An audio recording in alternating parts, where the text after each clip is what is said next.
ప్రముఖ నటులు మోహన్ బాబుకి తెలంగాణ హైకోర్టులో చుక్కెదురైంది. విలేకరు మీద లోగోతో దాడి కేసులో ఆయన ముందస్తు బెయిల్ పిటిషన్ని తెలంగాణ హైకోర్టులో నమోదు చేసినటువంటి నేపథ్యంలో తెలంగాణ హైకోర్టు ఆ ముందస్తు బెయిల్ పిటిషన్ని ఈరోజు కొట్టివేసింది. ఈ నేపథ్యంలోనే మోహన్ బాబు గారి అరెస్ట్ ఖాయం అనేటువంటి వార్తలు ఇప్పుడు సోషల్ మీడియాలో చక్కర్లు కొడుతున్న నేపథ్యంలో ఈ అంశం మీద మనం విశ్లేషణ చేసుకుందాం. ప్రస్తుతం మనతో పాటు ఉన్నారు ప్రముఖ రాజకీయ విశ్లేషకులు, ప్రముఖ సీనియర్ జర్నలిస్ట్ దుర్గా కుమార్ గారు. సార్తో మాట్లాడదాం. సార్ నమస్తే. సార్ నమస్కారం కృష్ణ గారు, మన వీక్షకులు కూడా. సార్, మోహన్ బాబు గారు మీడియా విలేకరు మీద దాడి చేసినటువంటి కేసులో ఈ వీక్లో మోహన్ బాబు గారు అరెస్ట్ అవ్వడం ఖాయం అనేటువంటి సంకేతాలు అయితే బలంగా వినపడుతూ ఉన్నాయి. ఆయన ముందస్తు బెయిల్ కోసం తెలంగాణ హైకోర్టులో ఒక పిటిషన్ వేసిన నేపథ్యంలో ఆ పిటిషన్ తెలంగాణ హైకోర్టు అయితే కొట్టివేయడం జరిగింది. ఏంటి సార్, జర్నలిస్ట్ మీద దాడి కేసులో మోహన్ బాబు గారు ఈ వీక్లో అరెస్ట్ అవ్వడం ఖాయమా? ఏం జరగబోతుంది ఆ కేసులో అంటే ఏం చెప్తారు? ప్రముఖ నటులైనా, ఐకాన్ నటులైనా, కలెక్షన్ కింగులైనా, లేకపోతే అది పాన్ ఇండియా హీరోలైనా నేరం చేసిన తర్వాత నేరం చేసిన దానికి ఫలితం అనుభవించాలండి. ఇవాళ రేపు ఒకటి ఫ్యాషన్ అయిపోయింది. ఏంటంటే మనం చేయాల్సిందంతా చేసేద్దాం, గౌరవ కోర్టుల దగ్గరికి వెళ్ళి ముందస్తు బెయిల్ తీసుకుంటాం, లేదంటే మా మీద ఉన్న కేసును కొట్టేయమని అడుగుతాం, మనం ఎటువంటి అబద్ధాలైనా మాట్లాడతాం, మనం నటులమే కాబట్టి మనం ఆ మాత్రం కెమెరాల ముందు యాక్షన్ చేయలేమా? గతంలో ఒక ఆయన వాళ్ళ చిన్నాన్ని ఎవడో చంపితే ఇంకొకళ్ళ మీద వేసి కూడా సక్సెస్ఫుల్గా అయ్యాడు, ఒక ముఖ్యమంత్రి అయ్యాడు, మనం కూడా చేయగలం అనే ఒక ధీమా కనపడుతుంది. వీళ్ళు తక్కువ అంచనా వేస్తుంది ఏంటంటే గౌరవ న్యాయస్థానాలని ఎవరైనా నిర్దోషులు వెళ్తే వాళ్ళ పట్ల కొంత సానుభూతితో వ్యవహరిస్తారు, కానీ వీళ్ళు అక్కడ నేరం చేసినట్టు ప్రాథమిక సాక్ష్యాధారాలు ఉన్నప్పుడు ఏ గౌరవ కోర్టు కూడా ముందస్తు బెయిల్ అంత ఉదారంగా ఇవ్వలేదండి. అది మనం కొంత ఇంకొక కేసు విషయం కూడా ఇక్కడ ప్రస్తావించుకోవాలి. మనం ఒక ప్రముఖ జర్నలిస్టు విజయబాబు గారు కూడా సామూహికంగా అరెస్టులు చేస్తున్నారు వైఎస్ఆర్సీపీ కార్యకర్తలని.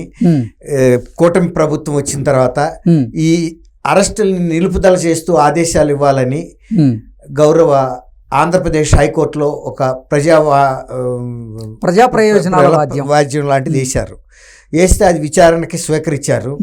స్వీకరించిన సందర్భంలో గౌరవ న్యాయమూర్తులు వాళ్ళ అబ్జర్వేషన్స్ ఏంటంటే, ఇప్పుడు సోషల్ మీడియాలో సామూహికంగా ఇట్లాంటి పోస్టులు పెడుతున్నారు, మరి సామూహికంగా మా వ్యక్తిత్వ హననం చేస్తున్నారు, వ్యక్తుల గురించినటువంటి అసభ్యకరమైన అభ్యంతరకరమైనటువంటి పోస్టులు పెట్టి వాళ్ళని మానసికంగా వేధిస్తున్నారు. అందులో మేము కూడా ఒకప్పుడు బాధితులమే. మరి అలాంటప్పుడు సామూహికంగా సామూహిక నేరాలు చేసినప్పుడు అరెస్టులు చేస్తే చెయ్యొద్దని మేము పోలీసులు వారిని ఎలా ఆపగలము?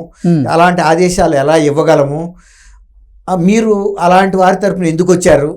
వారు ఎవరైతే ఎఫెక్ట్ అయ్యారో, ఆ అరెస్టుకి కారణం అరెస్ట్ అయ్యారో వారు వస్తే పోయేది కదా అని కూడా వారిని మందలిచ్చారు. ఆయన తరపు లాయర్ కూడా ఏం చెప్పలేకపోయాడు. అప్పుడు చెప్పేశారు, ఇట్లా ఇవ్వటం సాధ్యం కాదు, నేరస్తుల్ని అరెస్టు చేయొద్దని గౌరవ కోర్టులు ఆదేశాలు ఇవ్వజాలవు అని చెప్పేశారు.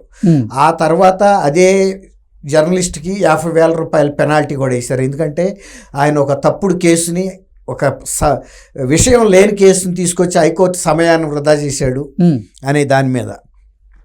ఇప్పుడు మోహన్ బాబు గారి విషయంకి వద్దాం. మోహన్ బాబు గారు ఆ జర్నలిస్ట్ మీద దాడి చేసిన విషయం మీడియా ముందు కూడా ఆయన ఒప్పుకున్నాడు. మరి అతనికి తీవ్రమైన గాయాలు తగిలిని, అతను ఒక గట్టి వస్తువుతో కుట్టడం వలన దవడ ఎముక 3 ముక్కలైంది. ఆయన హాస్పిటల్లో ట్రీట్మెంట్ పొందుతున్నాడు. ఈయన కూడా వెళ్ళి పలకరించాడు. కొట్టడం వంతు అయింది, పలకరించడానికి వెళ్ళటం కూడా అయింది. సరే, నువ్వు వెళ్ళగలిగావు, వెళ్ళావు. కానీ గౌరవ కోర్టులో నువ్వు నేరం చేయలేదు అనే ప్రూఫ్ కనుక చేయగలిగితే, అసలు ఆ రోజు నేను అసలు అక్కడ లేను, లేకపోతే నేను కొట్టలేదు, అసలు నాకు సంబంధమే లేదు, నన్ను కేవలం కక్ష సాధింపుతో పెట్టారు, నాకున్న కలెక్షన్ కింగ్ అనే బిరుదు చూసి అసూయ చెంది ప్రభుత్వం పెట్టింది, పోలీసులు పెట్టారని ఏదైనా వాదించాలి కదండి, తప్పో ఒప్పో వాదించాలి. అవును. అలాంటి వాదించడానికి ఆయన సిద్ధపడి వెళ్ళాడు. వెళ్ళినా కూడా గౌరవ కోర్టు ఇవ్వలేదు. ఎందుకు ఇవ్వలేదు అంటే దీనికి సంబంధించి పోలీసు వారు కొన్ని మెడికల్ రిపోర్ట్స్ సబ్మిట్ చేశారు, కొన్ని విజువల్స్ సబ్మిట్ చేశారు, ప్రాథమిక సాక్ష్యాధారాలు ఉన్నాయి. తర్వాత అక్కడ విపరీతమైనటువంటి బౌన్సర్లను పెట్టుకుని ఒక లా అండ్ ఆర్డర్ క్రియేట్ చేయడానికి ప్రయత్నించారు. తర్వాత చట్టాన్ని వాళ్ళ చేతిలోకి తీసుకోవడానికి ప్రయత్నించారు. తర్వాత ఇది ఒక మీడియా రిప్రజెంటేటివ్ వెళ్తే అతని మీద ఆ కక్ష అంతా అతని మీద చూపించారు. ఇప్పుడు మీడియా రిప్రజెంటేటివ్ కనుక గేట్లు పగలగొడితే ఆయన మీదే కేసు పెట్టాలి. అవును. కానీ ఆయన మీద పెట్టలేదు. గేట్లు పగలగొట్టిన తర్వాత ఆయనకేం తెలుసు ఎవరు పగలగొట్టారు? గేట్ తీసుంది, వెళ్ళాడు, అక్కడ ఘర్షణ జరుగుతుంది. అక్కడికి చాలామంది పోలీసులు అప్పటికే చాలా ఒక 50-60 మంది పోలీసులు కూడా అక్కడ ఉన్నారు. ఎందుకు వచ్చారు పబ్లిక్? అది కనుక అది ప్రైవేట్ ప్లేస్ అయితే ఇప్పుడు అక్కడ ఒక law and order situation arise అయిపోయింది. అప్పటికే పోలీసులు వచ్చేసారు, వాళ్ళు ఆ సిచ్యువేషన్ని హ్యాండ్ ఓవర్ చేసుకున్నారు, వాళ్ళు దాన్ని ట్యాకిల్ చేస్తున్నారు ఘర్షణని ఫర్దర్గా పెరగకుండా. అట్లాగే ఈ ఎవరైతే ఈ బౌన్సర్స్ ఉన్నారో వాళ్ళు దౌర్జన్యం చేయడానికి ప్రయత్నించినప్పుడు కూడా వాళ్ళని కూడా దూరంగా పెట్టారు. సరే, ఇప్పుడు ఆ టైంలో ఇతని మీద దౌర్జన్యం జరిగింది కాబట్టి మరి అక్యూజ్డ్గా మోహన్ బాబు గారు కొట్టాడు కాబట్టి పెట్టారు పోలీసులు. పెట్టినప్పుడు ఆయన మరి ఒక చాలా పెద్ద హీరో, ఒక సినీ పరిశ్రమకి ఒక పెద్ద దిక్కుగా ఉన్న వ్యక్తి, వాళ్ళ అబ్బాయి కూడా మాకి అధ్యక్షుడిగా ఉన్నాడు, దాసరి నారాయణరావు గారు, వీళ్ళందరూ పోయిన తర్వాత కొంచెం ఉండాళ్ళలో పెద్ద తలగానే మోహన్ బాబు గారిని మనం పరిగణించాలి.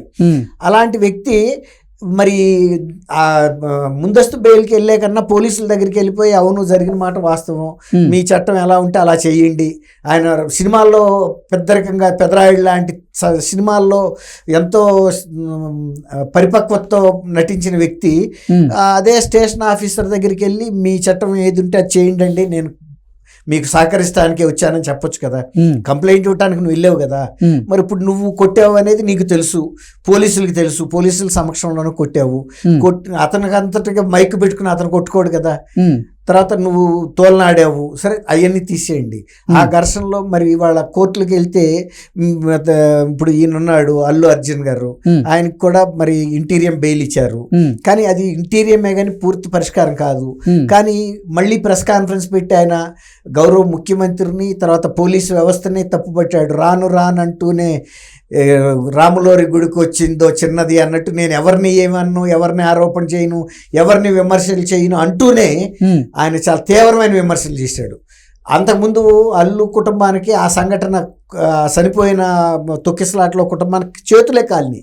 నిన్న వాళ్ళు స్వయంగా పెట్టిన ప్రెస్ కాన్ఫరెన్స్ తర్వాత ఒళ్ళంతా కాలింది.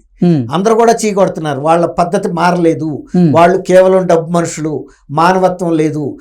ఇమ్మీడియట్గా సత్వరం స్పందించాల్సిన అంశాల మీద కూడా వాళ్ళు మేనమేషాలు లెక్క పెట్టుకుంటున్నారు, లాభ నష్టాలు లెక్క పెట్టుకుంటున్నారు. వాళ్ళు సినిమాల్లో లబ్ధి పొందడానికి ప్రయత్నిస్తున్నారు తప్ప వ్యక్తిగత ప్రాణాలకి, అభిమానుల కుటుంబాల క్షేమంగానే వాళ్ళు ఎవరిది కోరట్లేదు. కేవలం వాళ్ళ వ్యక్తిగత లాభాల కోసమే వాళ్ళు ఉన్నారు. నిన్న అతను హావభావాలు, ఆయన బాడీ లాంగ్వేజ్ కూడా అందరికీ కూడా తిరస్కారానికి గురైంది కుటుంబం. అట్లాంటిది వాళ్ళ గౌరవ న్యాయస్థానాలు కూడా కొంచెం గమనంలోకి పెట్టుకుంటాయి సహజంగా కృష్ణ గారు ఇలాంటి అంశాలన్నీ. సరేంటి కలెక్షన్ కింగ్ మోహన్ బాబు గారు ఈ వారంలో ఆ దాడి కేసులో అరెస్ట్ అవ్వడం ఖాయం. ఈ వారం కూడా ఎందుకు ఉండాలండి? రేపు అరెస్ట్ అవడానికి ఏమన్నా అభ్యంతరమా? ఓకే, గంటలో అరెస్ట్ అవడానికి ఏమైనా అభ్యంతరాలు ఏమైనా ఉన్నాయా? ఆయన ఆల్రెడీ అక్యూజ్డ్, ఆయనకి ముందస్తు బెయిల్ రాలేదు, ఎనీ టైం అరెస్ట్ చేయొచ్చు. మొన్న ఈ మధ్య ఇంకొక కేసులో అతను సంజయ్ పిఎస్ఆర్ ఆంజనేయులు అరెస్ట్ ఎందుకు చేయలేదని కూడా కోర్టు అడిగిందా లేదా? హైకోర్టు. ఇప్పుడు హైదరాబాద్ హైకోర్టు కూడా అదే అడుగుతుంది, తెలంగాణ హైకోర్టు.